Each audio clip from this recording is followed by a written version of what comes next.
Listo, chicos, ahora sí.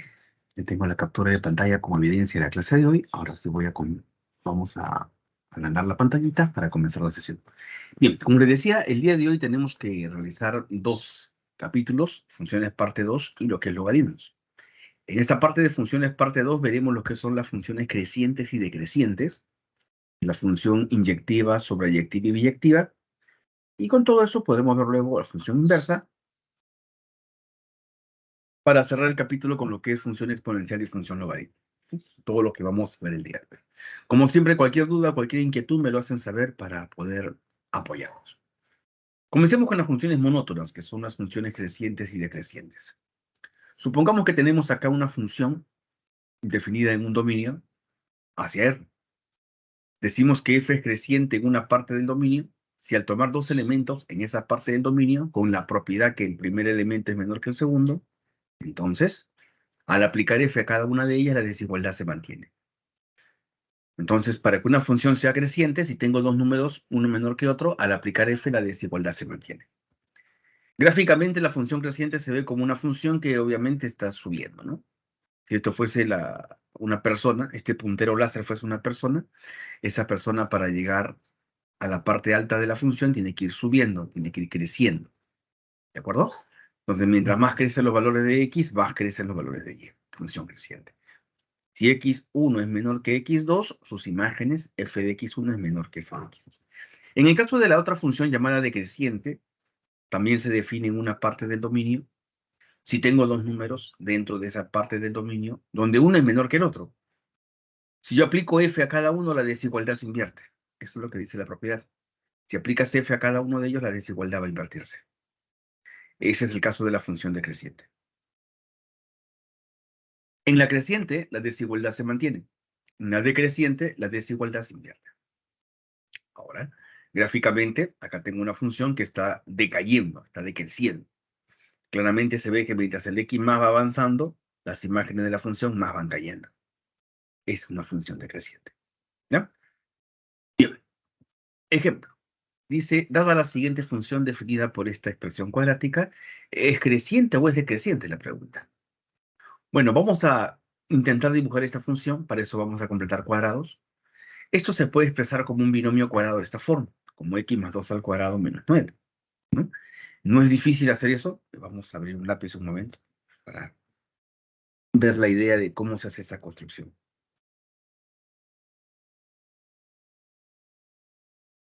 Por ejemplo,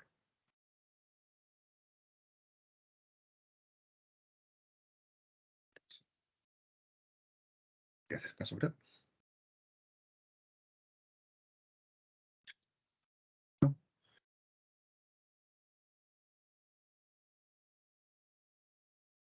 Pues ya se ha lajeado.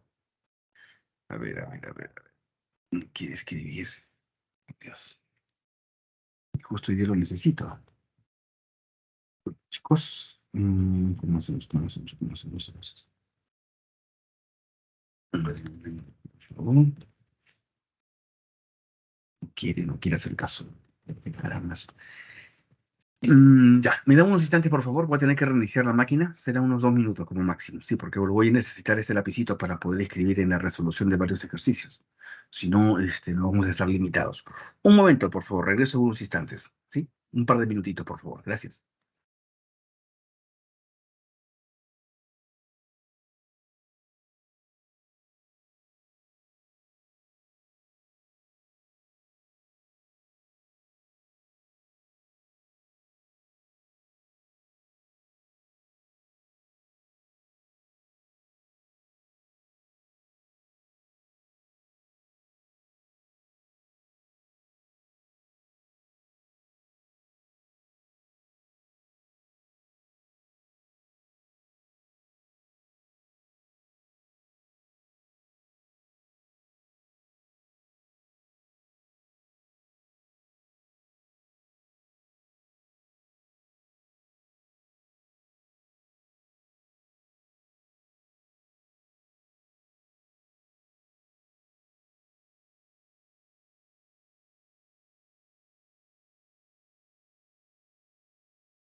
Bien, chicos, disculpen el retraso, ahora sí ya estamos por acá.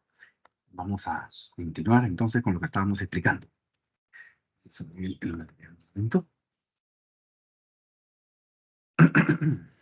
Bien, ahora sí la API ya puede escribir bien. Se había desconfigurado, no sé qué parte del sistema, pero ya todo esto que.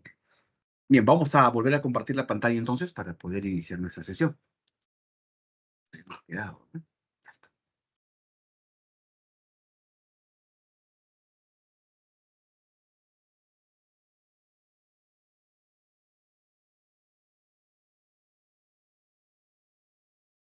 Bien, como estábamos conversando acerca de la función creciente, ¿no? Este ejemplo.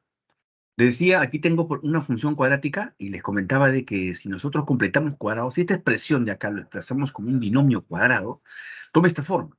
Les quería comentar cómo es que podemos llegar a esa forma de binomio cuadrado. Por ejemplo, aquí, estos dos, tú tienes x al cuadrado más 4x. Lo que tú podrías hacer, en este caso, por ejemplo, es tomar el coeficiente de x, a este 4, dividirlo entre 2 y luego elevarlo al cuadrado. Ese sería el truquito. 4 entre 2 sería 2 elevado al cuadrado. Ese 2 al cuadrado se lo sumas y se lo restas. Le sumas y le restas. Y luego colocas el número menos 5. Luego pones menos 5, ¿no?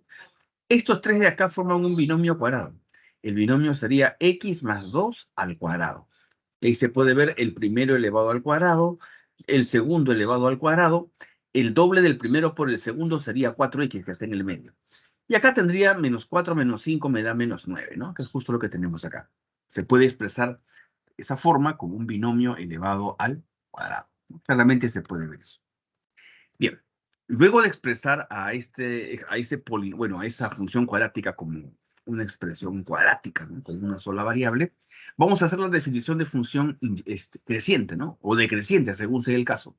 Nos damos dos números reales que pertenecen al intervalo menos 1, 4, dos números allí, donde uno sea menor que el otro, pues, ¿no? Eso decía la regla.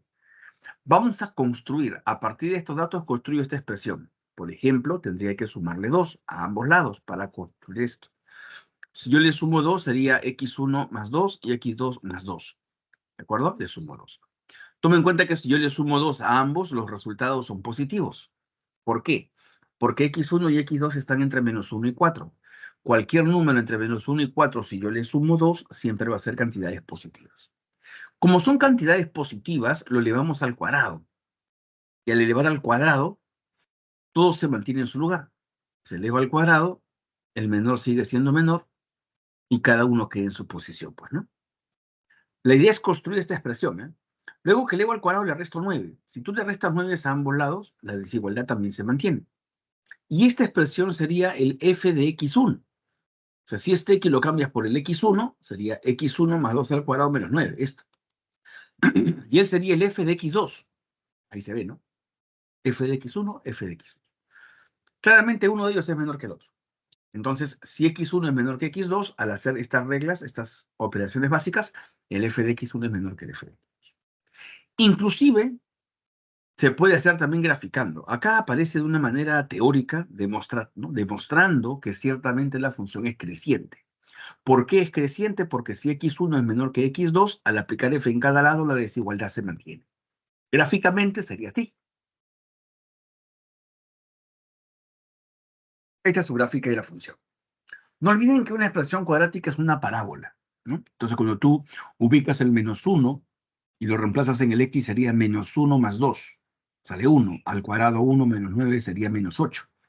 El menos 1, cuando x sería menos 1, el resultado de y, al reemplazar aquí menos 1, me sale menos 8. X menos 1, y menos 8. Eso vemos acá, mira. Cuando el x es menos 1, lo asocia con el y igual menos 8. Este punto. Luego el otro extremo, cuando el x es igual a 4. Cuando el x es igual a 4, tú reemplazas acá. 4 más 2 sería 6 al cuadrado 36. Menos 9, 27. Y sería 27. Cuando el x es 4, y es 27. Acá está, mira. Cuando el x vale el número 4, que es el que está aquí, el valor de y te sale aproximadamente 27. Ya está. Ahora, la curva es una parábola que se abre hacia arriba, una hoja que va hacia arriba, porque el x cuadrado tiene coeficiente positivo. Por eso que la parábola va hacia arriba. Y ahí se ve claramente que la función es una función creciente. ¿Se fue? ¿Se puede hacer gráficamente? Sí. ¿Se puede hacer analíticamente demostrando? También. Ambos caminos son válidos. ¿Ya? Bien, vamos a avanzar un poquitín más por acá, por el tiempo, de esta parte. Conversemos acerca de la función inyectiva. Aunque antes de hablar de la función inyectiva, vamos al primer ejercicio, ¿ya? Para no perder mucho tiempo. Vamos aquí, primer ejercicio. Dice, dada la siguiente función, 3 menos valor absoluto de x menos 2 para todo x real, hay el intervalo máximo donde la función es decreciente. Bien, te comento un poco al respecto, mira. Cuando nosotros tenemos este tipo de función, con esta barrita se llama función valor absoluto. Cuando tú graficas a la función valor absoluto, vamos a ver acá su gráfica. Para eso voy a hacer acá mi plano ni eje Y ni eje X. La función valor absoluto es una función que es una V. Sí, más o menos. Una V. Una V que tienes ¿no? un doblez, una puntita en el número 0. Esta es la función valor absoluto. El eje X, el eje Y. Pero nosotros queremos el valor absoluto de X menos 2 todavía. Ahí vienen algunas estrategias de traslación de gráficas.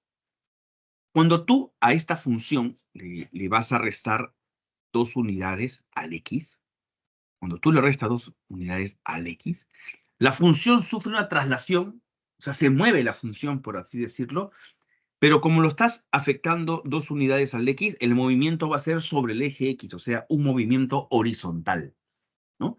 Este punto 0 se va a mover sobre el eje X, un movimiento horizontal. Cuando el número le afecta directamente al X, el movimiento es sobre el eje X, o sea, en forma horizontal. Como dice X menos 2, cuando la operación afecta al X, el movimiento tú lo vas a hacer contrario al valor que te den. Escucha eso, ¿ah? El movimiento lo vas a hacer contrario. Si acá dice menos 2, tú vas a avanzar más 2 unidades a la derecha. O sea, lo que antes estaba en el punto 0, tú vas a avanzar 1, 2. Aquí lo vas a poner. Este puntito, esta punta, lo vas a mover al número 2. Ahí. ¿A qué me refiero? Me refiero a esto, mira. Vamos a hacer el gráfico otra vez. ¿Sí? ¿Sí?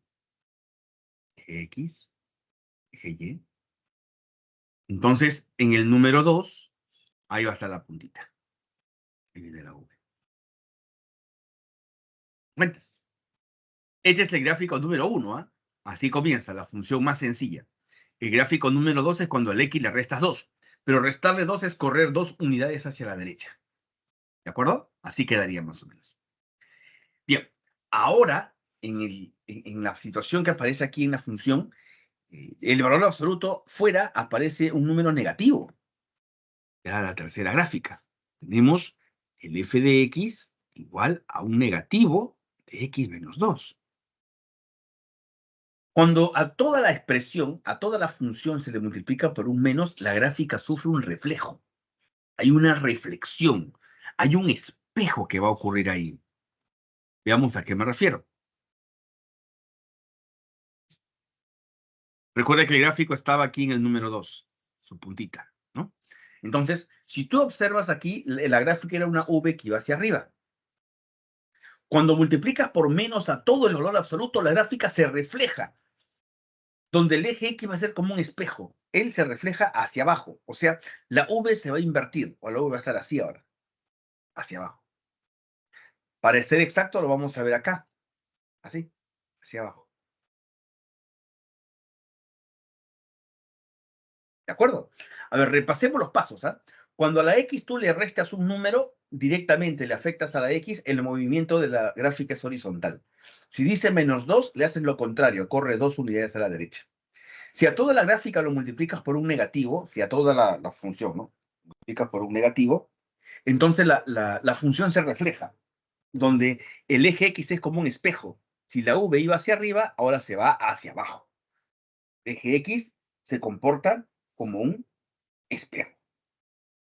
Bien, luego a toda la función se le está sumando 3 unidades. Ese sería el paso número 4. Voy a graficar acá mis ejes coordenados. ¿Ya? X, eje Y. Entonces, claramente se ve que a la función se le está sumando 3 unidades. Cuando tú sumas un número a toda la regla, no es lo mismo que aquí. Aquí el X afectaba solamente al 2, ¿ah? Acá solo el 2 afectaba al X, nada más. En cambio, acá el 3 no le afecta solo al X, lo afecta a todo. Cuando un número afecta a toda la representación de la función, a toda, el movimiento de la gráfica es vertical. O sea que esta V va a moverse de repente hacia arriba o de repente hacia abajo. Eso va a depender de qué número le estoy yo afectando. Como acá dice más 3, el movimiento va a ser 3 unidades hacia arriba. O sea, el signo más indica arriba. Y si fuese menos 3, indica abajo. Entonces yo voy a aumentar 3 unidades hacia arriba. ¿Ya? Tomen en cuenta que estábamos a la altura, este 2 estaba a la altura del 0, ¿ah? Ahora va a subir 3. 1, 2, 3. Por ahí, ¿no? Este punto va a subir a la altura del 3. O sea, así. 1, 2, 3. A esa altura va a estar el punto ahora. La puntita. Es el número 2. Solo que la V que estaba en el número 2 va a subir 3 unidades. Entonces va a ser algo así, ¿no? ¿Te cuenta? Ya está. Esa sería la función entonces que representa a f de x igual a 3 menos valor absoluto de x menos 2. Bien, antes de seguir avanzando, ¿me han entendido cómo he hecho todos los movimientos en la función? ¿Les quedó claro cómo cuando al x le resto 2 se mueve a la derecha? ¿Cómo al multiplicar por menos a toda la regla se reflejó hacia abajo? ¿Y cómo al sumarle 3 la función subió 3 unidades? ¿Han entendido o tienen alguna pregunta? Todo claro, profesor. Excelente. Ahora dice, determine el intervalo máximo donde la función es decreciente. Bueno, aquí esta función tiene dos comportamientos. Si yo lo veo antes del 2, la función está creciendo. Si yo lo veo después del 2, la función está decreciendo, ¿cierto? Entonces, yo quiero saber dónde la función o en qué intervalo máximo es decreciente. No es difícil darse cuenta. Voy a marcarlo con un color un poco más grueso. Aquí, ¿no? Bien. Ahí es decreciente, ¿sí o no? ¿Cierto? Es mejor. Ahí es decreciente, en esa parte. Pero la función se hace decreciente desde el número 2, a la altura del 2, en adelante. Porque antes del 2 la función está creciendo. Pero después del 2 la función está decreciendo. Y cuando digo después del 2 me refiero, o sea, desde del 2,1, 2,2, 2,3, 3, 4, 5, 6, 1000, 2000, ahí la función está decreciendo. O sea, la función decrece desde el intervalo 2 abierto. Siempre el creciente o decreciente se define en intervalos abiertos, ¿ya? Desde el 2 abierto hasta el más infinito. La clave sería la alternativa A. Listo, muchachos. ¿Preguntas, dudas, inquietudes? ¿Han entendido?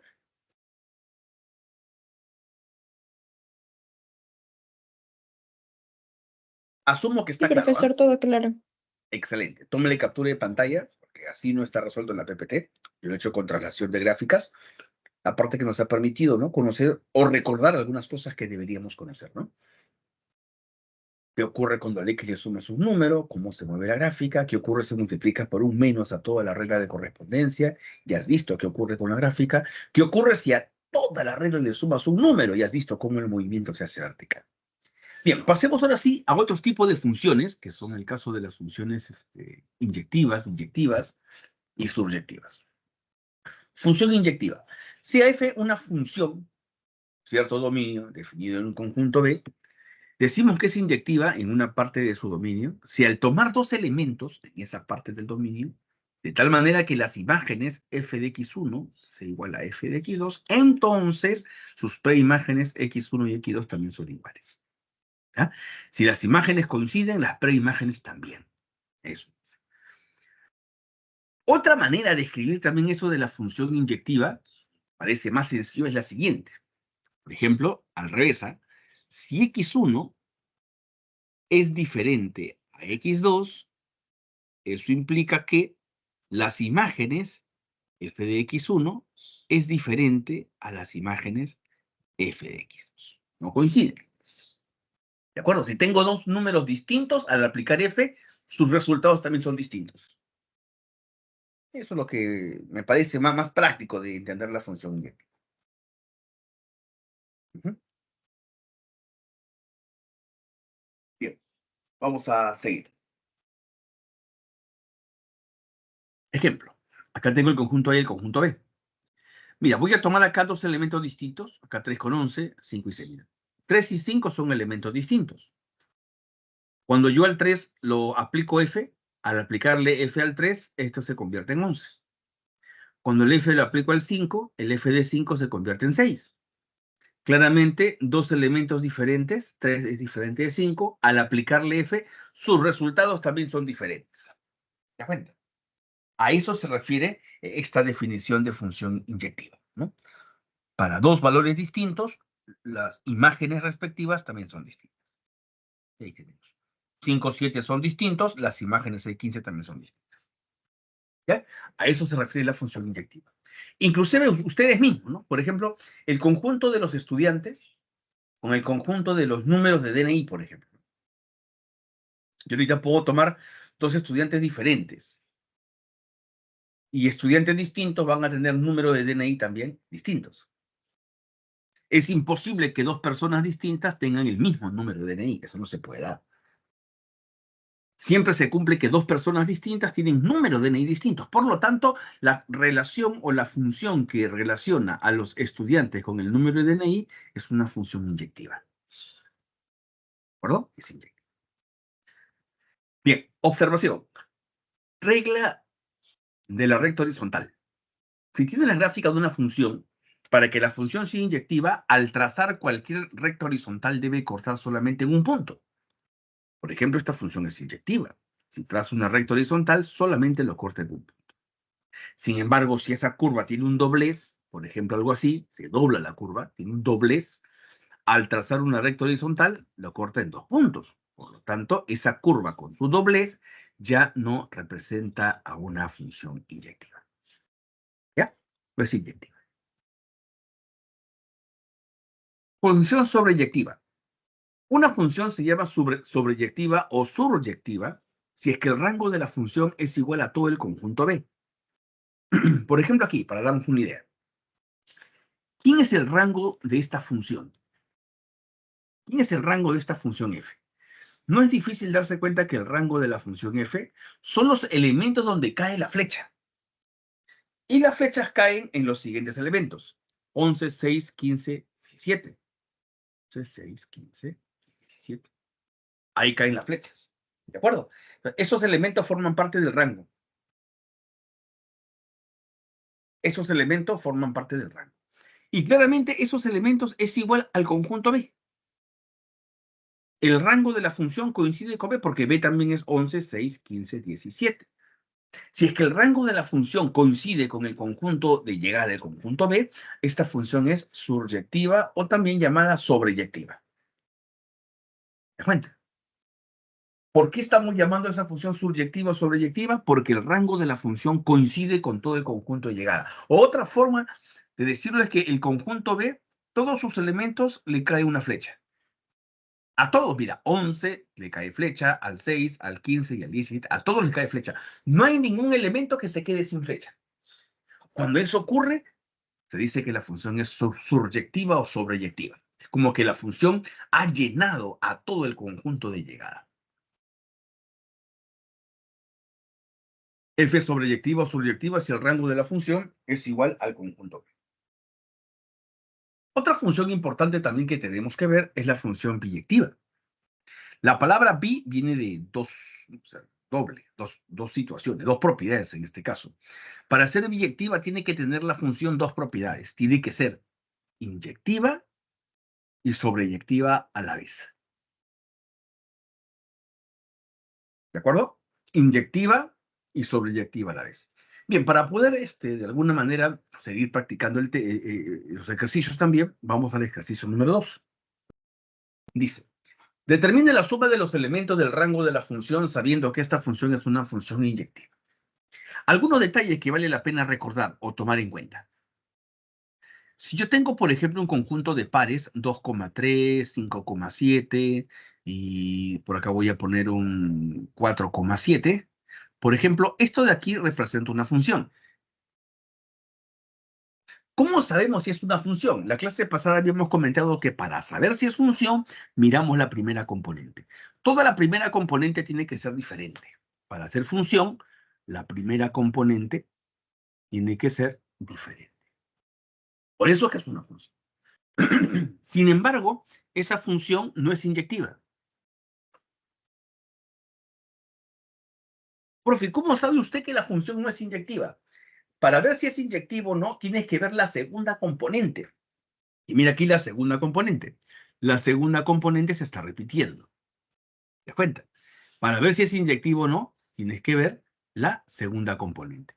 Viendo la segunda componente, ahí son iguales. Por eso que la función no es inyectiva, porque hay una segunda componente que es igual, o sea, el número 7, ¿no? La segunda componente es igual al número 7. Ahora, si yo tengo otro tipo de pares ordenados, así, claramente es una función, porque todas las primeras componentes son diferentes. La primera componente es diferente. Pero en este caso sí es inyectiva. Profe, ¿por qué es inyectiva? Porque para ser inyectiva, la segunda componente también todas son distintas. Segunda componente, todos son iguales. No, diferentes, perdón. ¿De acuerdo? Espero me esté captando la idea. Cuando uno habla de función solamente de función, tienes que ver la primera componente. Es lo que estamos comentando acá, ¿no? Para hablar si es función o no, solo vemos la primera componente y tienen que ser diferentes. Pero si hablamos de función inyectiva, tengo que ver la segunda componente. Si en la segunda componente aparecen dos elementos iguales, ya no es inyectiva. Y si todas las segundas son diferentes, sí es inyectiva. Son detalles también de la función inyectiva, viéndolo como pares ordenados. Bien, vamos aquí entonces. Una preguntita, a ver, por si acaso, a ver si que me han entendido. Voy a poner un conjunto H acá. Por ejemplo, 3,5, 4,3 y otra vez 3,5. Pregunta, ¿esta función es inyectiva? ¿Sí o no? ¿Qué opinas? No, no es inyectivo. ¿Mm? Si miran con paciencia, esta función sí es inyectiva. Profe, ¿por qué? Si usted me ha dicho de que para que no sea, para que sea inyectiva, para que sí sea, las segundas tienen que ser diferentes. Pero aquí la segunda se está repitiendo. Esto no debería ser inyectiva. ¿Por qué me dice que sí, profesor? O sea que es cierto, la segunda se repite, pero la primera también es igual. Si la segunda componente se repite y la primera también es igual, entonces esto se puede escribir así. Los pares ordenados son iguales. Los puedo colocar solamente una vez y te quedas con el 4,3. Los pares se están repitiendo, son los mismos. Los coloco solo una vez, nada más. Ahora sí es inyectiva. ¿Por qué, profesor? Porque las segundas componentes son distintas. ¿Han entendido?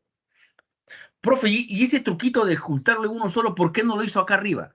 Acá no se podía porque acá se repite el 7, pero el 5 y el 4 no se repite. No se puede juntar en uno solo. Por eso que no es inyectiva. En cambio acá sí. Se repite el segundo, pero también se repite el primero. Se puede juntar en uno solo. ¿Han entendido alguna pregunta, chicos? ¿Les quedó claro la idea? Todo claro, profesor.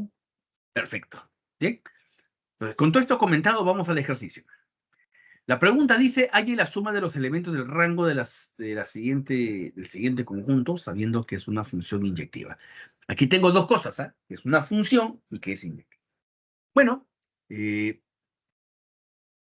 como es una función, tenemos que ver la primera componente. Entonces, si miras la primera componente, hay un problema en el número 4. 4 se repite acá. Entonces, por todo lo conversado, si la primera se repite, para que sí sea una función, el segundo tendría que ser igual. Porque yo quiero primero que sea una función. Entonces, tengo que tener que las primeras componentes tienen que ser repetidas. Pero como acá son iguales, el segundo también debe ser igual para que se junten uno solo, como decimos hace un rato. Lo digo acá. Como f es una función, entonces b al cuadrado menos 1 tiene que ser igual al número 8. ¿Sí?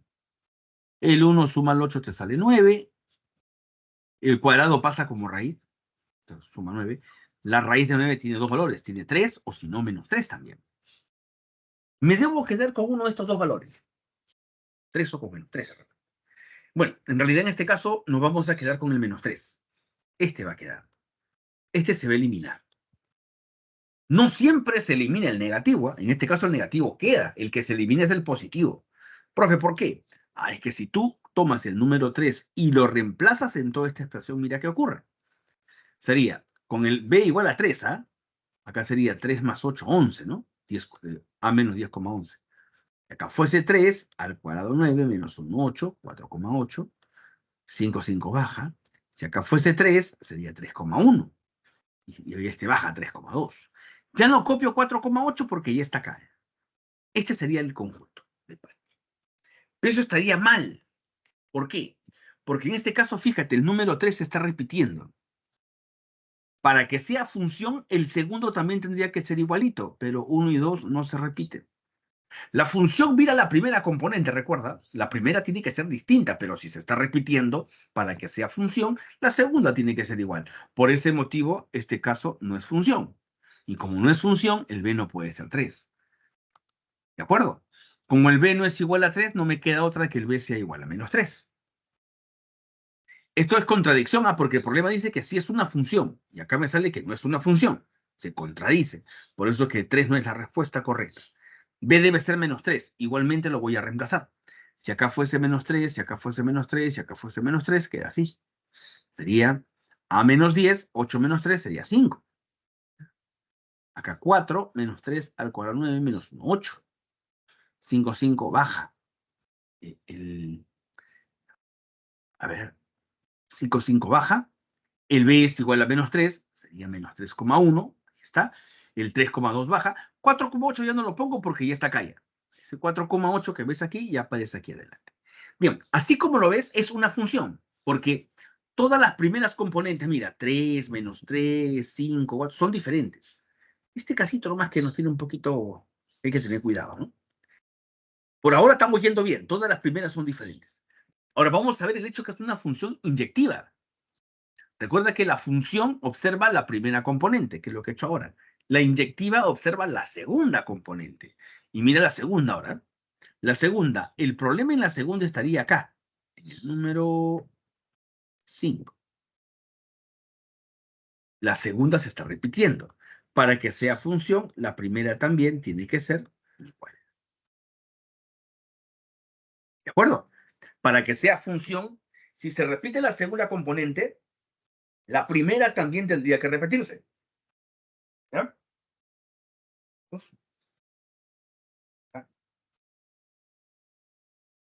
Entonces también debe... A menos 10 tiene que ser igual al número 5. Eso vamos a ver acá. ¿Ves? Paso a sumar, el A es igual a 15.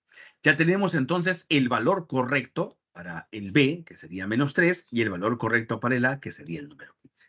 Bien, antes de seguir, ¿me han entendido? ¿Les Sí, quedó claro profesor, cómo la todo claro. función? Sí, perfecto. Fíjese que la función analiza la primera componente. Y el hecho de ser inyectiva analiza la segunda componente. Ese detalle hay que tenerlo claro para hacer este problema. Bueno, ahora voy a reemplazar el A15 y el B-3 en todo este conjunto de pares, que es función, ¿no? Ahí lo reemplazamos. Quedaría así entonces. El A es 15, ¿ah? 15 menos 10 sería 5,5, baja el 4,8, 5,5 ya no lo pongo porque ya está, menos 3,1 baja y 3,2 también baja. Y ahí se puede ver todo lo que estamos conversando, mira. ¿Es una función? Sí, porque la primera componente todas son diferentes. 5, 4, menos 3, 3 son diferentes. ¿Es inyectiva? También, porque la segunda también es diferente. 5, 8, 1, 2, todas son distintas. Es inyectiva. Te piden la suma de los elementos del rango. ¿Quiénes forman al rango? El rango lo forma el 5, el 8, menos el 1 y el 2. Te piden la suma de los elementos. Suma 5, 8, 1 y 2 y la suma te sale 16. Esa es la respuesta. Listo, muchachos. Ahí tienen un ejemplo de una función inyectiva. Vamos a ver ahora el caso de una función suryectiva o sobreyectiva. Como le capturé pantalla, esto lo voy a borrar, se va a borrar, ¿no? Así que igual está grabado la clase, les queda como un apoyo. Bien. Hace un momento habíamos comentado acerca de la función suryectiva o sobreyectiva. Habíamos dicho que para que una función sea sobreyectiva o suryectiva, su rango tiene que ser igual a todo el conjunto de llegada. De eso trata el siguiente ejercicio. Dice, si la función real que vimos acá, definido con esta regla, es sobreyectiva, determine el conjunto B. Recuerda que si la función es sobreyectiva o suryectiva, ¿qué propiedad se debe de cumplir? Se debe de cumplir que el rango de la función tiene que ser igual a este conjunto B, al conjunto de llegada. Y justo la pregunta dice, determine B. O sea, hay este conjunto B, que es lo mismo decir, hay el rango. ¿De acuerdo? Hallar el conjunto B es como hallar el rango, porque ambos son iguales. ¿Y por qué son iguales? Porque la función es sobreyectiva. Esa es su definición. Pero para hallar el rango de la función es importante que esta función, la regla de correspondencia, el x aparezca solo una vez. Porque recuerden en la clase pasada que el rango lo hacíamos por construcción. Hay que construirlo, pero para construir el x tiene que estar solo una vez. Por eso hacemos el siguiente artificio. Bueno, acá está. ¿No? Antes, hago acá la construcción previa. Miren. Este de aquí, por ejemplo, lo voy a convertir en un binomio cuadrado. Y hace un momento te di un truquito de cómo pasarlo a un binomio. Te dije que el coeficiente de x lo divides entre 2 y lo elevas al cuadrado. 4 entre 2 sería 2 elevado al cuadrado, lo sumas y le restas. Y ahí formas tu binomio. Tu binomio sería así. Juntas estos tres, x menos 2 al cuadrado menos 4. Entonces, f de x es y. Para hallar el rango de la función tenemos que hallar este y. Pero el y, yo te dije, en la clase pasada se hacía por construcción.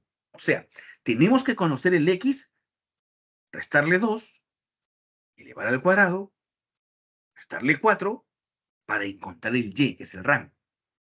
Entonces, ese x me lo dan como dato. ¿Por qué?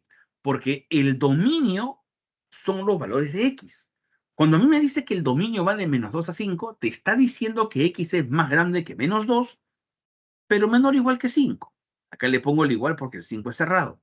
Acá no le pongo el igual porque el menos 2 es abierto. Ahora sí, construimos al y. Recuerda, al x le restas 2. Réstale 2, sería menos 4. Réstale 2, x menos 2. Réstale 2, sería 3. ¿Ya?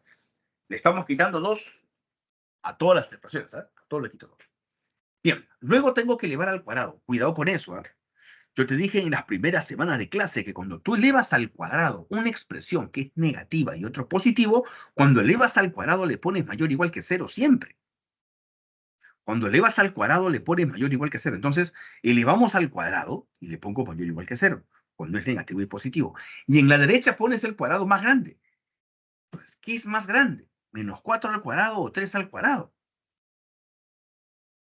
Fácilmente nos damos cuenta que el más grande es 4 al cuadrado, que es 16. Y ese 4 al cuadrado baja con toda su desigualdad. Este símbolo que tú ves aquí se copia igualito. El otro su cuadrado me da 9. Ese se elimina. Me quedo con el más grande. ¿Ya? Este que dio 9 se elimina. Bien, ahora toca restarle 4. Si le resto 4, acá sería menos 4. Acá sería todo esto menos 4. Y acá sería 12. Y justo lo que tenemos aquí, en el medio, representa al y. Y cuando tienes al y, o el f de x, que es lo mismo, atrapaste al rango de la función. O sea, el rango sería entre el menos 4 cerrado y el 12 abierto. Pero recuerda que el rango es igual que b. ¿Por qué? Porque la función es sobreyectiva. El rango coincide con el conjunto de llegada. O sea, b es igual del menos 4 al 12. Cerrado, abierto, alternativa C. ¿Listo, muchachos? ¿Alguna pregunta? ¿Alguna duda? ¿Alguna inquietud para poder apoyarlos? ¿Han entendido? Profesor, ¿podría volver a explicar la parte de que lo cambié con 0 y elige el mayor? Ah, ya, claro. Acá, mira. Esta parte. Teníamos x menos 2 es mayor que menos 4, pero menor o igual que 13. Cuando una expresión en un lado es negativo y en el otro lado es positivo, no son signos diferentes, y tú elevas al cuadrado, por propiedad, siempre colocas a la izquierda mayor o igual que cero. Esto siempre va a estar, siempre. Y en el lado derecho, eliges al más grande cuadrado. Entonces, si yo tengo menos 4 al cuadrado y el otro lado sería 3 al cuadrado, él sería el más grande, porque él te va a salir 16. Con toda su desigualdad, va a este lado. Y la parte más chiquita desaparece. ¿Qué tal? ¿Quedó claro? Sí, profesor, muchas gracias. Ok. Eso solo se hace de colocar el cero acá cuando aparece un negativo y un positivo. Por ejemplo, si los dos fuesen positivos, digamos a mayor que 2, pero menor o igual que 5, si tú elevas al cuadrado, todo queda en su lugar. Si los dos fueran positivos. Ahora, si fuesen negativos, por ejemplo, menos 3 acá y menos 2 acá, cuando eleves al cuadrado, la desigualdad se invierte de sentido. Caso distinto, ¿no? Son positivos y elevas al cuadrado, todo queda en su lugar. Cuando son negativos, elevas al cuadrado, se invierte. Cuando es negativo y es positivo, elevas al cuadrado, se pone cero y en la derecha se pone el más grande. Bien, ahora sí, ¿todo bien? ¿No hay preguntas? ¿Ya quedó claro? Sí, profesor, todo claro. Excelente. Tómele captura de pantalla. Ahí tiene su solución. Pregunta 3. Vamos a hacer un pequeño descanso, ¿sí? En un momento conversamos un poco más acerca de las demás funciones. Vamos a hacer luego lo que es la función inversa. Pero luego del descanso. Con 11 y 1, 11 y 10 continuamos. Un comercial y volvemos. No se vayan, ¿ah? Que esto sigue todavía. Aprovechen su descanso.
Listo, muchachos. Seguimos con la segunda parte. Tuvimos un descansito de 10 minutos. Vamos ahora a continuar con lo que es la función inversa.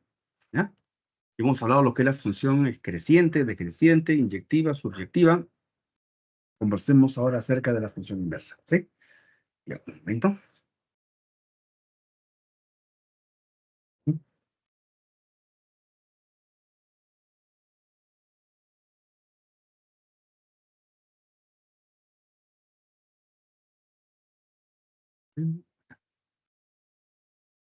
Bien, hablemos de esto, la función inversa. Si yo tengo una función que de primera instancia tiene que ser una función inyectiva, ¿eh? Tengo una función inyectiva que va de A en B. ¿Ves? Para esa función inyectiva que va de A en B, por ejemplo, tengo un X y para ese X le corresponde un único f de X, que es el Y. Para el X le es un único f de X. ¿No? La correspondencia es única, porque si hubiese, por ejemplo, aquí una suposición, un elemento A, por así decirlo, como X y A son diferentes, para este A le corresponde otro elemento distinto, digamos que sea un B. ¿No? No puede darse el caso que para este A también se vaya el Y. No, porque como la función es inyectiva, si tengo dos elementos diferentes, sus imágenes también tienen que ser diferentes. O sea, la correspondencia es única. No puede haber que dos elementos le correspondan al Y. ¿No? O sea, no puede ser que el A y el X, digamos, ocurra así. No puede darse esto, que el X y el A vayan a la Y los dos. Eso no puede darse, es imposible que se dé eso. ¿Ya? Eso no se va a dar. Bien, tenemos esto entonces, ¿no? Tengo acá una función inyectiva donde la correspondencia es única. Cuando eso ocurre, nosotros podemos establecer lo que se llama la función inversa, o sea, el regresar. Ya no quiero que del X vaya al Y, sino quiero que del Y se vaya al X. Y algo importante, en este caso, el X, cuando se va al Y, de tal forma que el Y se exprese en términos de X, en función de X. La inversa, ahora el Y se va a escribir. ¿De acuerdo? Ahora, sería el X, ahora se va a escribir en términos de Y. El X se escribe como una función de Y. Es el proceso inverso. ¿Ya? Entonces, la función directa es la función f. Y la función inversa es la función que va a regresar del conjunto B hacia el conjunto A. Eso solamente se puede calcular si es que la función es inyectiva.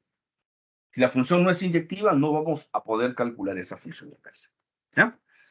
Bien, se cumple algo interesante. El dominio de la función directa coincide con el rango de la función inversa.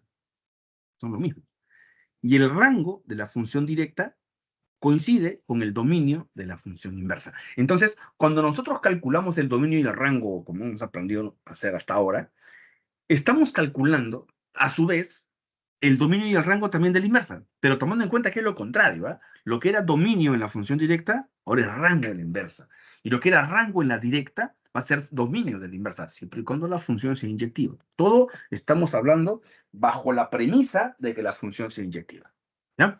Así, la función inversa de f se representa como f estrellita, y es una función que va de b hacia a, es el recíproco, ¿no? Donde ahora el x se expresa en términos de y. Sí, solo sí, el y se puede expresar en términos del x. O sea, aquí el y se escribe en función de x, que es la función directa. En la inversa es lo contrario, es como que despejo, ¿no? Yo despejo, el x me queda solito y ahora se va a escribir en función de y. Es como despejar una variable, que es lo que vamos a ver en este ejemplo, mira, observa. Bueno, es lo que hemos comentado del dominio y el rango. Ahora vemos qué cosa o qué pasos debo hacer para calcular la función inversa. En un ejemplo vamos a entender esto con claridad. Bueno, en toda función nos van a dar una regla donde el y aparece despejado en función de x, ¿no? Entonces, vamos a ver el rango de f. ¿Por qué calculo el rango de f? Porque si tengo el rango de f, tengo el dominio de la inversa. Y usualmente nos conviene tener el dominio de toda función. Por eso calculamos un rango y con el rango tengo el dominio de la inversa. Luego vamos a despejar. Como el y está en función de x, vamos a hacer que ahora el x me quede solito y todo quede en función de y. ¿De acuerdo? O sea, el x me queda solito en términos de y. Cuando hago eso, hago un cambio de variable, ¿no? Cambiamos la variable y por la variable x. Y de esa manera tengo la función inversa. Siempre se cumple que la función aplicada a la inversa de y me dé el mismo y. Y la función inversa aplicada a la función de x me dé el mismo x. Eso tiene sentido con este dibujo, ¿eh? Por ejemplo, aquí vamos a ver la idea, ¿no? Mira, Acá tengo el x. Cuando yo aplico la función directa, este x vía f se convierte en y. Y cuando yo el y lo regreso, con el f inversa, regresa al x. O sea, si yo tengo x, y a ese x le aplico f, el resultado que obtengo sería el y. Pero si luego lo regreso con la inversa, estaría regresando al mismo x. Es como si dijéramos, la función inversa y el f se eliminan entre sí, y solo me queda x. La función directa y la inversa se eliminan entre sí, y solo me queda y. La función inversa y la directa se va, y solo me queda x. ¿Te das cuenta? Como que una función y su inversa se eliminan, solo me queda el valor dado. Lo que me está diciendo. Bueno, vamos a un ejemplo. ¿Cómo se calcula la función inversa? Mira, este caso. Dada esta función, que es inyectiva, de hecho que es inyectiva porque es una función lineal, ¿eh? Recuerden que las funciones son lineales cuando el x tiene exponente 1, lo conversamos la semana pasada. Y lo que tiene exponente 1 es una recta, y las rectas son inyectivas, porque si tú trazas cualquier recta horizontal, solamente lo corta en un punto. Por lo tanto, esa función es inyectiva. Y como es inyectiva, tiene inversa. Hay la regla de correspondencia de la inversa. Bien, como hemos dicho, para hallar su regla de correspondencia, recuerda que él es y, f de x es y, está escrito en función de x. ¿Qué tengo que hacer? Despejar. Colocar la x en función de y, despejar. Para eso el 5 lo paso a multiplicar. Ah, perdón, pero antes, de verdad, me había olvidado, hallemos el rango de la función para poder encontrar también el dominio de la inversa, le dije, ¿no? ¿Cómo calcula el rango de la función directa? Bueno, el x es más grande que menos 2, pero menor o igual que 7. Vamos a construir toda esta regla, Multiplico x por 2, sería menos 4 y 14. Le resto al 2x el número 1, le resto 1 es menos 5, le resto 1, 2x menos 1, le resto 1 sería 3. Divide entre 5. Divide entre 5 menos 1, divide entre 5, divide entre 5. Este es el y. ¿De acuerdo? Este es el y. O sea, y se encuentra entre menos 1 y 13 quintos. O sea, el rango se encuentra entre menos 1 y 13 quintos. Pero el rango de la función directa es lo mismo que el dominio de la función inversa. Eso no lo olvides, ¿ah? Este rango va a ser lo mismo que el dominio, pero el dominio de la función inversa. Eso no lo olvides. ¿Eh? Listo, ahora sí, vamos a despejar, como te dije hace un momento. El x que te quede solito. El 5 multiplica el y, ¿no? El 5 pasa a multiplicar, te quedaría así. Luego el 1 pasa a sumar, así. El 2 pasa a dividir, y ya está. Listo. ¿Qué hemos dicho hace un rato? ¿Te acuerdas, no? El x se transporta vía f y se convierte en y. Y se escribe en función de x. Pero ¿cómo es la función inversa? Está al revés, ¿no? El y se transporta vía y vía f inversa y se convierte en x. De tal manera que el x es la función inversa en y, así. Esto es lo que voy a poner acá. Este x es la función inversa en y. ¿Ves? El x es la función inversa en y. Se escribiría así entonces. X sería la función inversa en y. Pero luego decía la regla, cambiamos la variable. Todo el y le pones x. Acá sería x y x. Y se vería así. F inversa de x es 5x más 1 entre 2. ¿Listo? Con su dominio. ¿El dominio quién es? Es el rango de la función directa. El dominio es del menos 1 al 13. Listo, muchachos. ¿Tienen alguna pregunta de cómo se calculó esta función inversa? ¿Han entendido?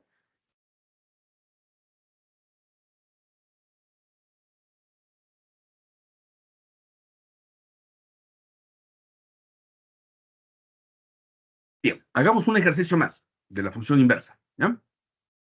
Para eso quiero que me acompañes al siguiente problema. ¿Dónde hay función inversa acá? 4 es función inversa. No.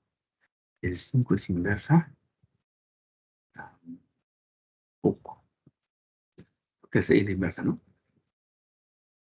Esta es la inversa. Pregunta 6. Dice, si f una función inyectiva definida de esta forma, determine la regla de correspondencia de la función inversa. Entonces, como hemos dicho hace un momento, ¿no? Vamos a hallar su rango de la función para poder encontrar el dominio de la inversa. Ahora, el rango te voy a por acá comentar un poquito. Yo lo voy a hacer con este lápiz y después ya lo explicamos con el PPT. ¿Bien? La función es esta, f de x igual a 2 a la 1 menos 2x menos 3. Para calcular su rango tengo que construir toda la regla, pero no es muy difícil si conoces un poco de las reglas exponenciales. Esta es una regla de una función exponencial, 2 a la 1 menos 2x. Toda función exponencial, o sea, donde la base es un número positivo y arriba aparece la variable, siempre esto va a ser más grande que 0. Siempre es positivo, siempre. O velo así, ¿no? 2 es la base y acá el x es un número que va a ir variando, o sea, son potencias de 2. Por ejemplo, 2 a la 1, 2. Potencia de 2, 2 al cuadrado, 4. Potencia de 2, 2 al cubo, 8. La respuesta siempre me sale positivo. Así el exponente sea negativo, por ejemplo, 2 a la menos 4, exponente negativo, se voltea 2 a la cuarta y me sale un 16avo. Igual me da positivo. O sea, siempre cualquier potencia de 2, su respuesta siempre van a ser números positivos. Por eso que la potencia de 2 es mayor que 0. Ni siquiera 0 te va a dar, nunca. Siempre es mayor que 0. Entonces, ahora le resto el número 3. Si yo le resto 3 a esta expresión, queda 2 a la 1 menos 2x menos 3. Le resto 3 y acá te da menos 3. Y esto vendría a ser justamente el f de x, que es más grande que menos 3. Cuenta. F de x es más grande que menos 3. Y si encuentro el f de x es como encontrar el y. O sea, el y a dónde pertenece. Del menos 3 abierto al más infinito. Más grande que menos 3. Esto sería el rango de la función directa. Bien, antes de continuar, ¿me han entendido, no? ¿Les quedó claro? ¿Les quedó claro cómo la potencia de 2 supera al 0 siempre? ¿Y cómo construir la función su rango? ¿Han entendido o alguna pregunta?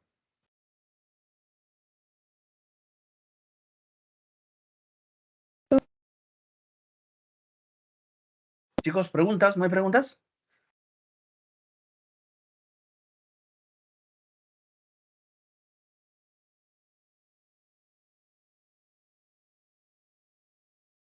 Bien. Todo claro, As- profesor.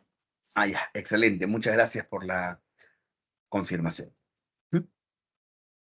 Bien, entonces, ya tenemos esta pequeña construcción, pues, ¿no? De las funciones.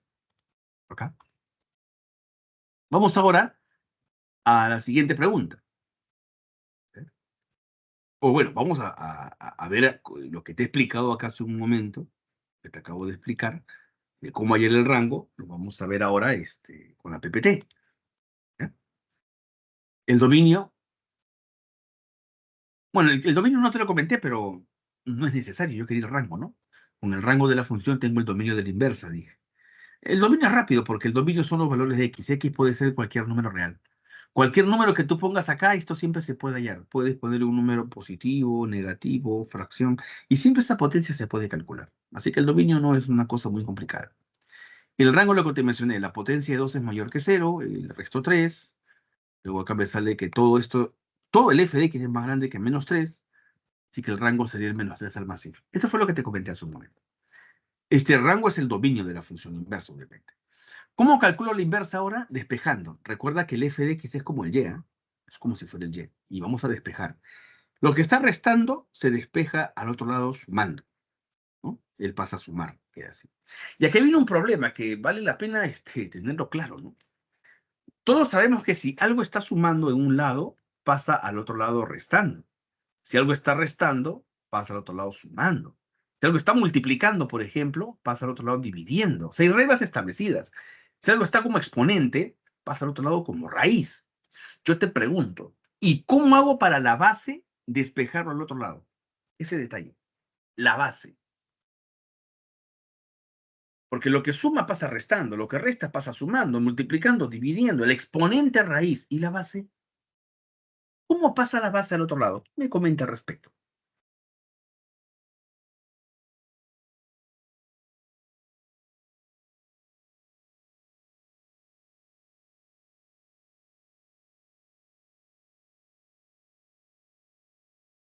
Chicos,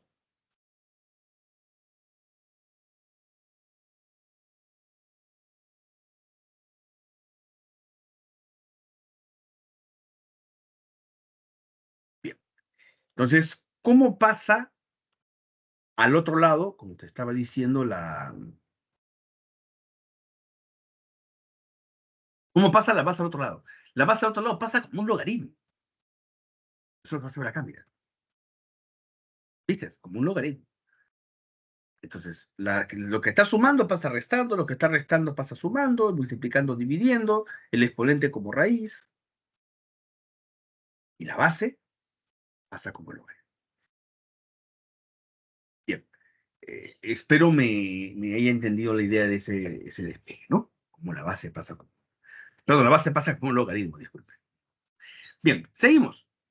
Seguimos. Ahora aquí, por ejemplo, el logaritmo pasa a restar sería 1 menos el logaritmo y el 2x pasa con positivo. Bueno, ahí lo han hecho de frente, pero vamos a ver cómo han hecho eso, miren. Así lo han hecho.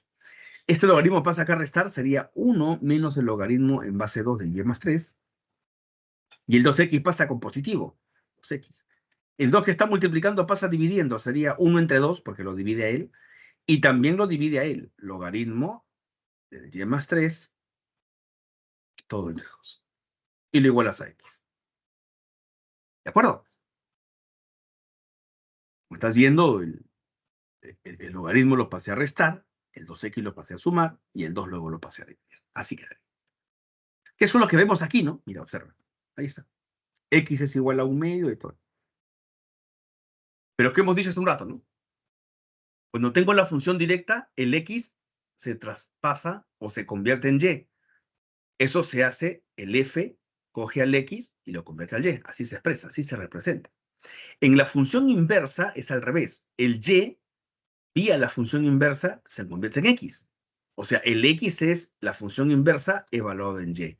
Que eso es lo que vamos a ver acá. El X es la función inversa evaluada en Y. Eso va a ser acá. El X, puesto de frente ahí, ¿no? Pero no importa, acá lo corregimos. Entonces, el X representa la función inversa evaluado en Y. Así. Pero ¿qué se hace después? Hemos dicho, cambio la Y por la X. O sea, esto que era Y, le pongo X. Esto que era Y, le pongo X. Y me quedaría así, que es lo que aparece aquí. Aparece la función inversa de X es 1/2 menos 1/2 del logaritmo de base 2 de X más 3. Ya está. Y no olvides que el rango de la función directa es el dominio de la función inversa.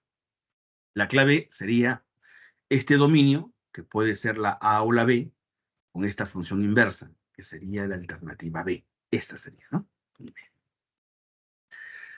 Listo, muchachos. ¿Alguna pregunta, alguna duda, alguna inquietud acerca de la función inversa? ¿Han entendido?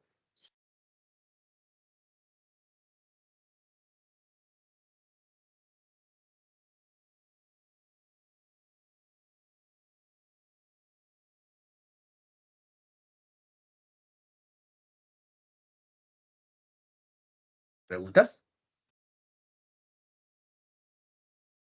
Todo claro, profesor. Bien, ya que estamos entrando acá a la idea del logaritmo, esto nos lleva a hacer ahora una breve explicación acerca de los logaritmos y sus propiedades. Quiero que me acompañes por acá. Logaritmos. Listo. Definición. Si nosotros tenemos dos números reales positivos, ¿eh? El b es un número positivo y el x es un número positivo, y ese b es un número distinto de 1. Entonces, el logaritmo de x en base b se representa así. Logaritmo del número x en base b, donde ambos elementos son positivos, ¿eh? El b y el x. B es mayor que 0 y x también, pero la base b es distinto de 1. Ese logaritmo es un número y, es un número real. Si es que se cumple la siguiente propiedad, b elevado al y me tiene que dar x. ¿Sí? Simbólicamente se ve así, ¿no? B elevado a la y tiene que darte x. O sea, el logaritmo calcula un exponente. No hay que olvidar, el logaritmo calcula un exponente. Algunos ejemplos. ¿Qué exponente de 4 me da 64? Porque el logaritmo calcula exponentes. El exponente de 4 para que dé 64 es el exponente 3. Ya está. 4 al cubo es 64. Observaciones. Por ejemplo, cuando tengo dos elementos iguales, el logaritmo me sale 1. Cuando tengo el logaritmo de 1, base b, el logaritmo me sale 0. Cuando la base es 10, no se coloca la base en el logaritmo, se sobreentiende. Si quieres lo pones, 10, o si quieres no le pones nada. Pero el caso de que cuando la base es 10, ese 10, si quieres lo pones o si quieres no. Base decimal. Logaritmo decimal. Si la base es E vale 2,718281, ¿sí? ¿No? Es el valor de E. ¿No? Base E. Eso se escribe también como el símbolo ln, que se llama el logaritmo natural. ¿Perdón? Logaritmo natural de x. Que es el logaritmo de x, pero en la base e. Logaritmo de x, pero en la base e. ¿Ya? Conocido como el logaritmo natural de x. ¿De acuerdo, chicos? Bien. Sigamos. Tengo la base e. Ya está. Chévere.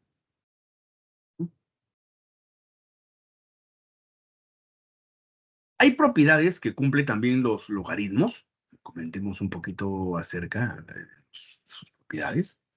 Por ejemplo, cuando tenemos el logaritmo aplicado a un producto, el logaritmo se reparte para cada uno y se convierte en suma. Digamos, el logaritmo aquí tengo yo de 45. Tú lo pones 9 por 5 y lo reparte el logaritmo de 9 más el logaritmo de 5. Lo partes en 2. Es un producto. Cuando es división también se reparte. En una fracción, el logaritmo de x, el logaritmo de y, pero se restan, ojo, se restan. Por ejemplo, acá, logaritmo de 9, logaritmo de 7 y se resta. ¿No? Este se puede hallar porque obviamente 3 al cuadrado es 9, ¿no? O sea, el exponente de 3 para que dé 9, su exponente tiene que ser 2. ¿Sí? Cuando tengo un exponente en el argumento, a él se le llama argumento y al b se le llama base, el exponente del argumento baja a multiplicar al logaritmo. Como aquí, ¿no? 243 es 3 a la quinta y el 5 baja a multiplicar al logaritmo. Lo baja a multiplicar.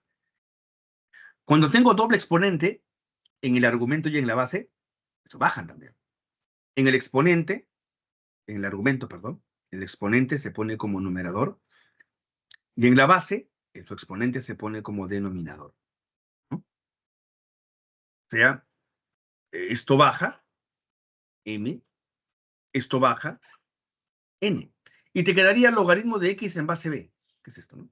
Eso quedaría, ¿no? Seguimos por acá avanzando. Ejemplo. Por ejemplo, aquí el 125 lo puedes poner como un exponente, sería 5 al cubo. Y 81 lo puedes poner como 3 a la cuarta, ¿verdad? El 3 baja como fracción, el 4 también, sería 3 cuartos del logaritmo de 5 en base 3. Siguiente propiedad. Cuando yo multiplico dos o varios logaritmos con la característica que se repite acá, mira, b con b, el argumento se repite con la base. Cuando se repiten, estos se pueden cancelar y te queda el logaritmo de c en la base a. Se conoce también como la regla de la cadena. Este ejemplo, mira. 7 con 7 se repite. Cuando se repite el argumento con la base, se cancela y te queda el logaritmo 81 en base 9. Pero esto sería 2, porque 9 al cuadrado te sale 80. Regla de la cadena. Siguiente propiedad. Cuando tengo una base que no me conviene, yo lo puedo transformar en otra base que sí me conviene, pero tengo que romper el logaritmo en 2. O sea, logaritmo de x arriba, logaritmo de b abajo. Se parte en 2. Y la base tú la escoges según tu conveniencia. Base que tú quieras, ¿no? Que sea positivo y distinto de 1. Por ejemplo, acá mira, tú lo partes logaritmo de 10, lo partes abajo logaritmo de 3, y la base tú la escoges, base 5. Base 5. Te escoge la base que tú quieras. Puedes poner base 3, 6, la que tú quieras, ¿no? La que te convenga. Si tengo la igualdad de dos logaritmos, una igualdad, los logaritmos con la misma base se cancelan y me queda que x es igual que y. Dos logaritmos con la misma base se cancelan en una igualdad, ojo, y te queda x igual a 11. Bien, hay varias propiedades en realidad, ¿no? No es la única, hay otras propiedades más que uno puede ir practicando y aprendiendo, ¿no? Seguimos por acá. Vamos ahora a ver, con un ejercicio. Por ejemplo, quiero que me acompañes al ejercicio. Hagamos problemas porque el tiempo si no nos va a ganar, chicos.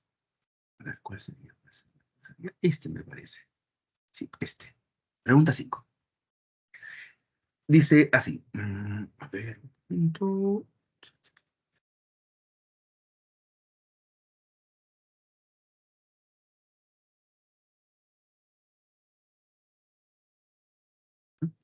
Si A y B son soluciones de esta ecuación, halle el valor de A por B, dice. ¿De acuerdo? Si A y B dicen son soluciones, A y el valor de A por B. Ya, miren cómo lo vamos a hacer, ¿ah? Aquí, por ejemplo, hay una propiedad que no está en la lista, que dice así.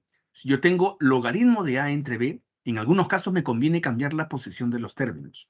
Yo lo invierto, pongo uno arriba y se le voltea. Pongo el logaritmo, lo volteamos, ¿ah? El B se coloca arribita y el A se coloca abajito. Cambia la posición. O sea, este B sube y este A baja. La posición se puede invertir. Cambio de la posición se puede hacer. ¿Ya? Sería 1 entre el logaritmo de B en la base A. Esa propiedad así simple e inocente nos va a servir en esta pregunta 5. Bien, vamos. Primero lo que voy a hacer es intentar eliminar, ¿no? Bueno, poner los mismos términos. Acá tengo X, acá tengo X, acá tengo 4, acá tengo 2. Todo está bonito porque ambos tienen X, pero el problema está en el 2 y el 4, no son iguales. Sin embargo, ese 4 se puede acomodar y colocarse así. X acá se puede colocar 2 al cuadrado, ¿no? Acá hay un 1 sobreentendido, ojo, ¿eh? Acá pongo logaritmo de 2 en la base X, ¿no? 2 en la base X. Igual a 3 medios. Entonces acá tengo exponente 1, acá tengo exponente 2. Por propiedad, el exponente sale como un numerador y el otro exponente sale como un denominador y siempre multiplicando al logaritmo de lo que me queda. Me está quedando el logaritmo de X en base 2. Más el logaritmo de 2 en base X igual a 3 medios. Ahora sí se repite, mira, ¿ve? X2, X2. Solo que la posición está invertida. Me gustaría que tengan la misma posición, por eso voy a aplicar esta regla. Voy a convertirlo en fracción a él, o sea, voy a invertirlo como una fracción. Invirtiéndolo quedaría así. Acá hay un 1 que no se vea, damos la vuelta. 1 sobre, y cuando lo invierto cambia la posición. El X se pone como argumento y el 2 se pone como base. ¿De acuerdo? Así quedaría. Bien, ahora quiero que observes que este logaritmo de X en base 2 se está repitiendo. No lo vayas a cancelar, ¿eh? Más bien hacemos un cambio de variable. Ese logaritmo de X en base 2, por ejemplo, le podemos llamar una letra K. Lo cambio por la letra K. Cambiándolo se vería así. Se vería un medio por la letra K, 1 entre la letra K igual a 3 medios. Estoy colocándole la letra K, un medio por K, y acá 1 entre K. ¿Ok? Lo estamos cambiando. Ahora vamos a multiplicarlo en aspa. En aspa sería K por K, K al cuadrado. Acá, 1 por 2, se sale 2. Abajo, carita feliz, 2 por K sería 2K, y lo igualas a 3 medios. ¿De acuerdo? Lo igualamos a 3 medios. Bien, continuando, vuelvo a multiplicar en aspa, sería 2 por todo esto, sería 2K al cuadrado, 2K al cuadrado, más 2 por 2, que sería 4, en aspa. Aquí en aspa, 3 por 2K, que sería 6K. Lo acomodo, mira, todos tienen mitad. Si se puede sacar mitad, saca mitad. Mitad 1, mitad 2, mitad 3. Y lo acomodas, ponemos K al cuadrado. Ese 3K pásalo a restar. Menos 3K, más el número 2, ¿eh? Más el número 2, y lo igualas a 0. Ahora aplique el aspa simple. Sería K por K, sería 2 por 1, menos por menos sería más, y menos 2 menos 1, que sería menos 3. La respuesta B horizontal sería K menos 2 y lo igualas a 0. O si no, aquí también K menos 1 lo igualas a 0. Ya está, igualas a 0. Este 2 lo pasas por ahí a sumar, K es igual al número 2. O si no, el 1 lo pasas a sumar, K es igual al número 1. Ajá. Ahora vamos a reemplazar, porque el K era un cambio de variable. Este K lo reemplazamos con logaritmo de X en base 2. Uy. Logaritmo de X en la base 2, que lo igualamos a 2. O si no, este K también reemplazo con el logaritmo de X en la base 2. Y lo igualamos a 1. ¿De acuerdo? Ahora elevamos, ¿no? 2 al cuadrado, elevamos, tiene que ser igual a este X. O si no, acá también, 2 a la 1 tiene que ser igual a este X. La regla del logaritmo, pues, ¿no? 2 al cuadrado me da X. Pero 2 al cuadrado sería 4. 2 a la 1 sería 2. Donde el 4 y el 2 serían las soluciones, ¿no? Dice A y B son las soluciones. O sea, en este caso el A podría ser 4 o el B podría ser 2. O si quieres al revés, ¿no? Puede que el A sea 2 y el B 4. Al final me dicen calcule el valor de A por B. A por B sería 4 por 2, pero 4 por 2 te va a salir 8. Y listo. Alternativa. ¿Listo, muchachos? ¿Alguna pregunta? ¿Alguna duda? ¿Alguna inquietud? ¿Alguna inquietud? Todo claro, profesor. Excelente. Bien, si todo está claro, vamos a continuar. Bien, entonces como están viendo ahí tenemos algunas propiedades que tienen que ver con los logaritmos. ¿Ya?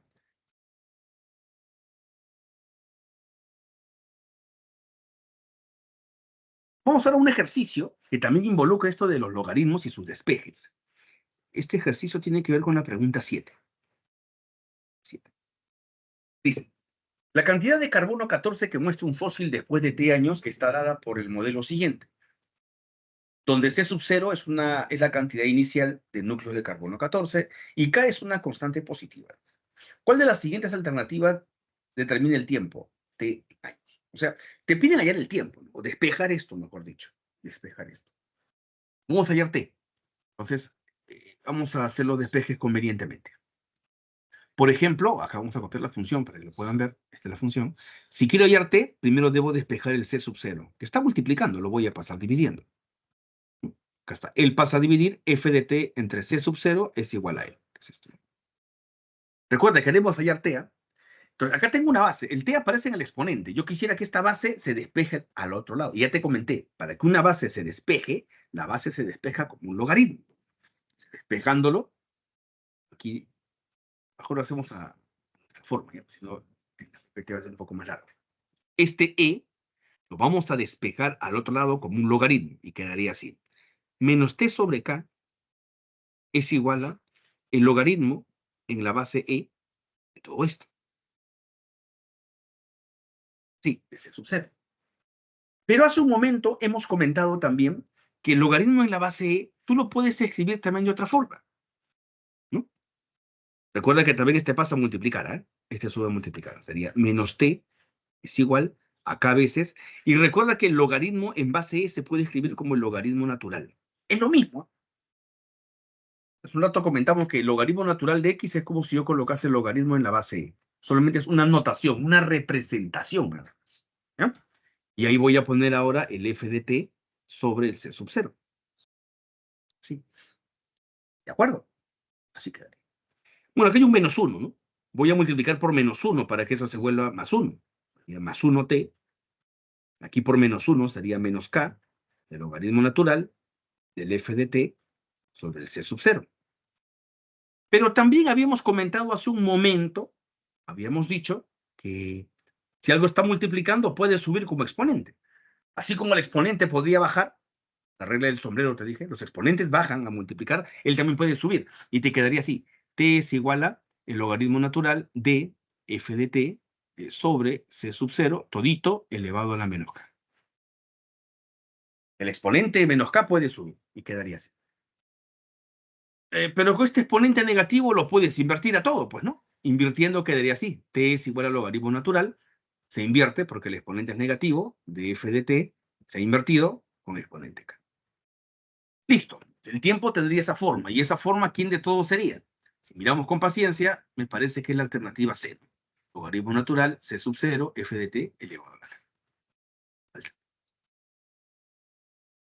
Listo, muchachos, ¿preguntas, dudas, inquietudes? ¿No han entendido? ¿No hay preguntas? Todo claro, profesor.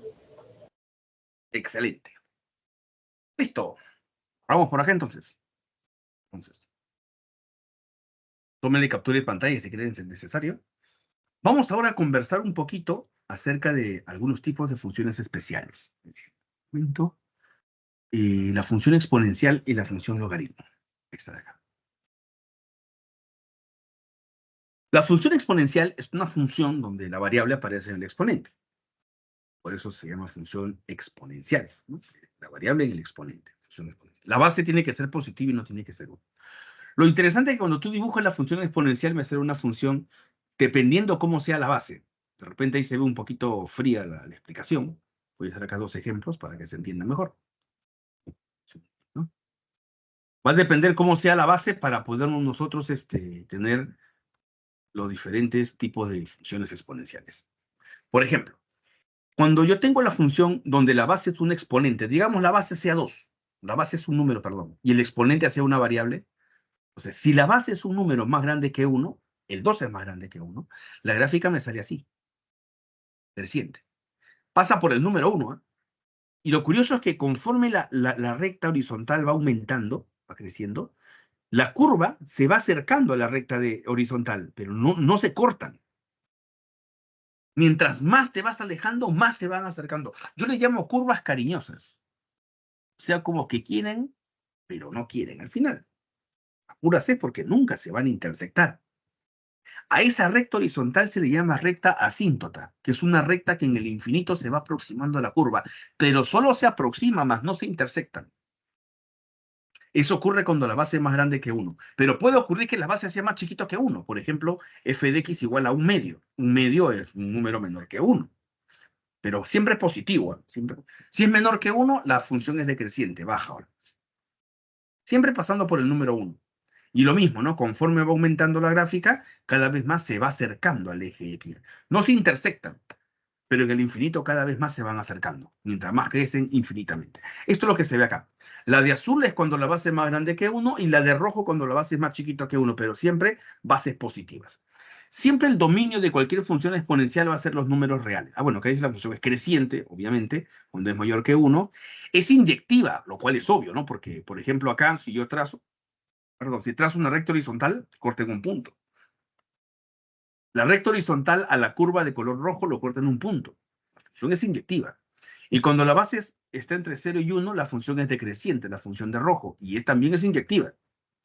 Y hemos dicho que toda función inyectiva posee inversa, ¿cierto? Entonces, cuando uno habla de la función inversa, de una función exponencial, aparece lo que se llama la función logaritmo. ¿En qué sentido? Mira, para que te des una idea de lo que está ocurriendo. Por ejemplo, yo tengo acá, ¿cómo lo ponemos acá?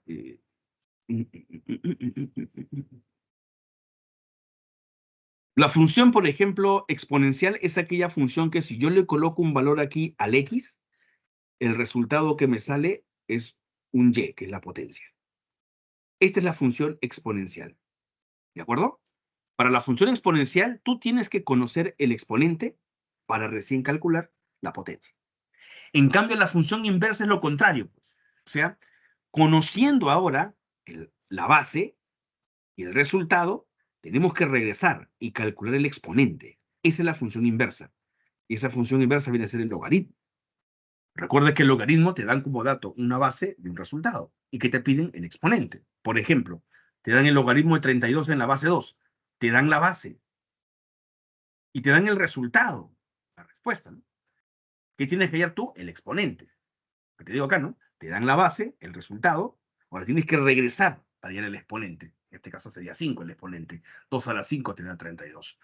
Por eso decimos que de la función exponencial, su inversa, su regreso es el logaritmo, que se escribe así, logaritmo de x en base b. Esa función logaritmo también cuando tú lo representas tiene su gráfica. Y la gráfica de la función logaritmo es la siguiente. Ahí está. Cuando la base es más grande que 1, la función es creciente, la función de color azul. Cuando la base está entre 0 y 1, menor que 1, la función es decreciente, la gráfica de rojo. Fíjate que en la exponencial, la asíntota es el eje X. Recuerda que la asíntota es la recta que no corta la gráfica, se aproximan en el infinito. En cambio, en el logaritmo, la asíntota es el eje Y. Se invierte porque es una función inversa, está invertido uno con otro. Está invertido, ¿no? Entonces, cuando la base es más grande que 1, la función es creciente, la función es inyectiva. Cuando la base está entre 0 y 1, la función es decreciente y es inyectiva. ¿Ya? Bien, esos pequeños detalles vamos a usarlos por ahí para poder hacer una de las preguntas para hallar el rango de una función logaritmo. No olvidar que la base y el argumento del logaritmo siempre son positivos, ¿eh? No olvidar que el resultado de un logaritmo sí puede ser negativo. O sea, ¿a qué me refiero, no? Logaritmo de A en base B. Los elementos tienen que ser positivos y la base no es 1. Pero la respuesta que te dé el logaritmo, su respuesta sí puede ser cualquier número real. Cualquier número real que pongas, o bueno, Para cualquier par de números positivos, cuando calcules logaritmo, siempre te va a salir cualquier número real. ¿Ya? Bien, vamos para acá. Un ejercicio así. Vamos a hacer esta pregunta, que es la pregunta número... ¿Dónde está el tiempo? La 1 ya está, la 2 ya está, la 3. La 4 la que no hemos hecho. Pregunta 4. Dada la siguiente función logaritmo, mira, donde x está desde el e al más infinito, hay el rango de esta función, me dice. Bueno, para hallar su rango necesito los valores de x, porque el rango se construye. Entonces, x tiene que ser más grande que e, ¿cierto? X es más grande que e. Ya está. Primero le aplico logaritmo para tener logaritmo natural de x. Le aplico logaritmo a ambos lados. ¿Ya? Logaritmo natural, izquierda y derecha. Algo muy importante que vale la pena tomar en cuenta. Cuando tú tienes un número mayor que otro número y tú le aplicas logaritmo a ambos lados, la desigualdad se mantiene si es que la base que estás aplicando es más grande que 1. Pero si yo aplico logaritmo a ambos lados, la desigualdad también se puede invertir. Pero para que la desigualdad se invierta, la base debe ser más chiquito que 1, menor que 1. Pero positivo siempre. ¿De acuerdo? En este caso, recuerda que aplicar logaritmo natural es como si hubiese aplicado, es como si yo hubiese aplicado, a ver, logaritmo de x, caramba. ¿Sí? Logaritmo de x en base e. Eso es lo que hemos hecho. Recuerda que la base e es un número más grande que 1 porque e vale 2,71, 82, 81 y muchos números. E más grande que 1, obviamente. ¿No? Como e es más grande que 1, la desigualdad se mantiene. Sigue siendo mayor. No cambia de eso. Y hemos comentado también que el logaritmo en base e se escribe como logaritmo natural. Logaritmo en base e se escribe logaritmo natural. Claramente esto vale 1, ¿eh? Porque e y e son iguales. Ese lado derecho va a ser 1. Entonces quedaría así. Le resto 1 para formar este denominador. Le resto 1, pero esto va a salir 0, pues, ¿no? Le resto 0. Ahí está. Bien, antes de seguir, ¿hasta ahí me están entendiendo? Está claro, ¿no? Está claro que el x es mayor que e. Está claro, cuando aplico logaritmo en base e, la desigualdad se mantiene. El logaritmo en base e es el logaritmo natural. Le resto 1 para formar este denominador de fracción. Después lo voy a invertir, obviamente. Y al restarle 1, acá me da 0. ¿Hasta ahí me están siguiendo, chicos, o tienen alguna pregunta? Hasta ahí.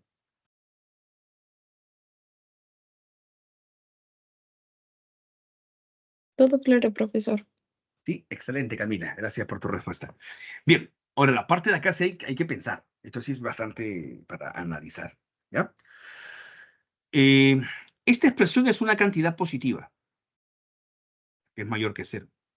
Entonces, cuando la cantidad es positiva, se puede calcular logaritmo. El logaritmo solamente existe para números positivos. Entonces, ¿qué te digas un rato? Si los elementos son positivos, cuando tú calcules logaritmo, el resultado siempre va a ser un número real. Eso es lo que vamos a hacer acá. Vamos a aplicar... perdón, disculpen, todavía no. Primero lo invierto, me estoy equivocando. Primero lo invierto. Pero no importa. Como él es positivo, al momento de invertir un número positivo, el resultado sigue siendo positivo. ¿Eh? Es como si tuviese el número 5. Si yo lo invierto a un quinto, el resultado es positivo. Si tengo el número 7, si yo lo invierto, el resultado sigue siendo positivo. O sea, es imposible que un positivo al invertir me dé negativo. Eso no se va a dar. Siempre, todo positivo al invertir me da positivo. Siempre. Siempre. Todo positivo al invertir me da positivo siempre. ¿Ya? Listo. Yo lo voy a invertir entonces. Sería 1 entre el logaritmo natural de x menos 1 y el resultado sigue siendo mayor que 0. Positivo. No vayas a invertir al 0, porque si inviertes al 0 no existe eso, ¿eh? Si no se hace. Cuando tengo un 0 y voy a invertir, tienes que razonar. Si el número es positivo, al invertir el resultado sigue siendo positivo. Este es positivo. Bien, ahora sí hago lo que te comentaba hace un rato. Cuando el número es positivo y le aplico logaritmo, el resultado siempre va a ser cualquier número real. Entonces yo voy a aplicar logaritmo invertido. Justo este logaritmo natural voy a aplicar. Cuando le aplico logaritmo natural a esa fracción que está invertida, esa fracción invertida es un número positivo, el resultado siempre será mayor que 0. Siempre será mayor que 0. Entonces, ¿qué es? El resultado siempre será un número real. Perdón. Siempre, ¿no? Lo que te decía acá. Cuando hago logaritmo en números positivos, el resultado siempre me da un número real. Y justo este logaritmo, esa fracción, es el f de x. F de x, que es como si fuese el y también, ¿no? Y pertenece a los reales. Y si y pertenece a los reales, donde se encuentra el y es el rango de la función. El rango de la función son todos los números reales. Listo, muchachos. ¿Alguna pregunta, alguna duda, alguna inquietud? ¿Me han entendido?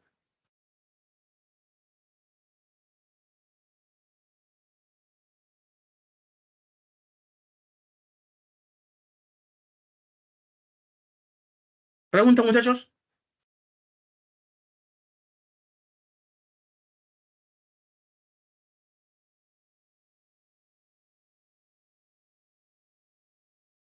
¿Y todos? ¿Preguntas?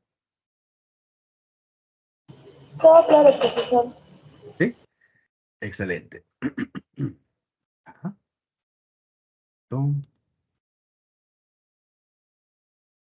Listo. Vamos al último ejercicio. Aún nos quedan todavía 2 minutos. Lo voy a comentar rápidamente, que es la pregunta 8, para poder terminar, ¿ya? Dice, para fabricar una esfera de cuero se necesita la siguiente cantidad de cuero. Esta es la superficie de cuero y la siguiente cantidad de aire. Este es el volumen de aire que se necesita.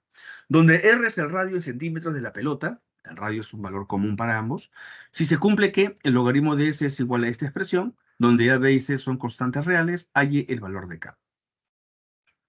Bien. El logaritmo de S se expresa en términos del logaritmo de B. Eso es lo que me dice la pregunta, ¿no? Entonces, lo que yo voy a hacer es que este S le voy a aplicar logaritmo. Pero necesito que al aplicar logaritmo acá aparezca el B. Porque dice que el logaritmo de S va a salir con la letra B del volumen. Pero ¿cómo hago para que cuando aplique el logaritmo aquí aparezca la V? Si la V aquí no está. Bueno, voy a aprovecharme que la R se repite en ambos. Voy a despejar esta R aquí para reemplazarlo aquí. A ver si me entienden. Voy a despejar esta R para que aparezca con la letra V. Y el resultado de ese despeje lo voy a reemplazar aquí. Cosa que cuando la V aparezca acá y aplique el logaritmo al S, ahí va a aparecer la V. A ver, síganmelo bueno. Mira, voy a despejar la R en la V para reemplazarlo en la R del S. Mira, despejamos. El 3, bueno, acá está de frente, lo han hecho, sin anestesia han hecho el despeje. Es facilito, ¿no? Porque el 3 sube a multiplicar, me sale 3 veces sube, igual a 4pi de R al cubo. De ahí el 4pi lo pasan a dividir, sería 3v entre 4pi igual a R al cubo. De ahí esto pasa como raíz cúbica, que es justo lo que estamos viendo ahí. ¿Cierto? Tal como te decía, estamos despejando la R en términos de V. Ahora que ya está despejado, lo vamos a reemplazar este R en el R que aparece en S, ¿no? La cantidad de cuero. Sería así, aquí. 4pi, R sería la raíz cúbica de esta fracción elevado al cuadrado. Ya se reemplazó. Y aquí le aplicamos el logaritmo. Ya son 12 del día, en la clase acabado, lo voy a pasar rápidamente, pero ya está la parte, digamos, central, la idea, ¿no? Aplico el logaritmo de S y empezamos a despejar todo acá. El logaritmo se reparte, por ejemplo, logaritmo de 4pi más el logaritmo de esta raíz, propia de logaritmos. Aquí, por ejemplo, el número, este 3 pasa como fracción, sería 2/3 si el exponente baja a multiplicar. Lo vas descomponiendo, ¿cierto? Aquí, por ejemplo, se reparte el logaritmo de 3v, el logaritmo de 4pi, se van a restar. Ya vamos dándole forma. Aquí, por ejemplo, se reparte 2/3 por él, 2/3 por logaritmo de 3v, 2/3 por logaritmo de 4pi. Solo que ese 2/3 del logaritmo de 4pi se va a restar con este que es una vez. Una vez logaritmo de 4pi menos 2/3 logaritmo de 4pi, una vez menos 2/3 sería 1/3. Y el otro 2/3 logaritmo de 3v. ¿Ya? Bueno, 12 y 1. Voy a pasar las PPTs. La idea es acomodar esto convenientemente. Aquí, por ejemplo, el 4pi lo parte el logaritmo de 4, logaritmo de pi.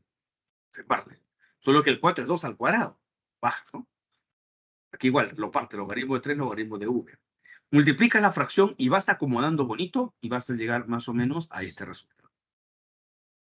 Igual, la clase está grabada, toma captura, te guías, yo he hecho hasta acá por lo menos, y de ahí ya comparas. El A sería 2/3, comparando con esto, el B sería 1/3 y el C sería 2/3. Comparando con esto, ¿eh? El que tiene el logaritmo de v le acompaña el a. Logaritmo de v le acompaña el a, 2/3. El que tiene el pi le acompaña el b. El que tiene el pi le acompaña el b. B es 1/3. Y el que tiene el 6 le acompaña el c. El que tiene el 6 le acompaña 2/3. Ya está. Te piden hallar 3a más 3b más 3c. Reemplazas todito y te sale la letra D. 5. Listo, muchachos. Muchísimas gracias por su tiempo y su paciencia. Gracias también por estas 8 semanas maravillosas que hemos pasado. Espero que haya sido de mucho provecho todo lo avanzado en el curso. De mi parte, les deseo todos los éxitos del mundo en todo su proceso que se viene del examen de admisión. ¿Ya? Recuerden que no se alcanza la gloria si no hay sacrificios. Hay que sacrificar estas últimas semanas que quedan. Cuídense mucho. Que Dios me lo bendiga bastante. Muchas gracias, profesor. Y mis mejores deseos. Chao. Gracias, profesor. Muchas gracias, profesor. Chao, chicos. Éxitos. Nos vemos. Ahí nos queda. Gracias también a nuestro tutor, que nos ha estado acompañando en todas las clases. Chao.